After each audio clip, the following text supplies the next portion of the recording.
হৈছে rain water harvesting বা বৰষুণৰ পানী সংৰক্ষণ কৰা।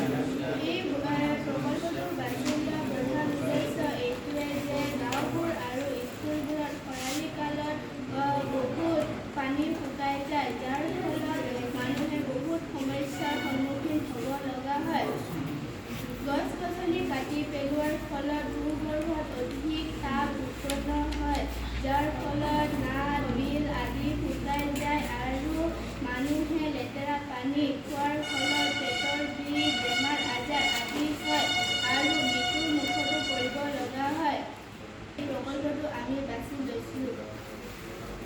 এই প্ৰকল্পটোৰ জৰিয়তে আমি এয়া দেখাব বিচাৰিছোঁ যে যেতিয়া বৰষুণ পৰিব তেতিয়া আমি বৰষুণৰ পানীটোক নিৰ্দিষ্ট ঠাইত সংৰক্ষণ কৰি তাৰ পৰা ফিল্টাৰ কৰি বিভিন্ন ঠাইত ব্যৱহাৰ কৰিব পাৰিম। যেনে ঘৰত খোৱা পানীৰ কাৰণে, বাগিচাত ফুল বাগিচাত পানী দিবলৈ, শাক-পাচলি বাগিচাত পানী দিবলৈ আদিৰ কাৰণে আমি ব্যৱহাৰ কৰিব পাৰিম।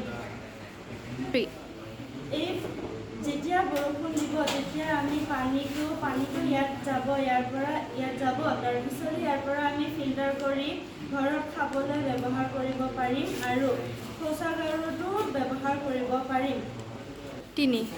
এই প্ৰকল্পটোৰ দ্বাৰা আমি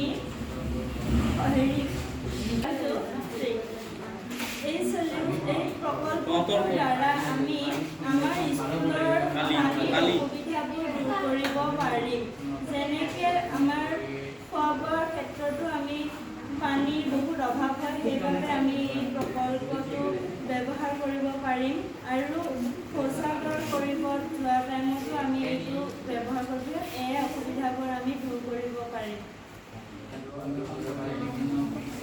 ইয়াৰ উপৰিও আমি আমাৰ ঘৰৰ পানীৰ সমস্যা দূৰ কৰিব পাৰিম।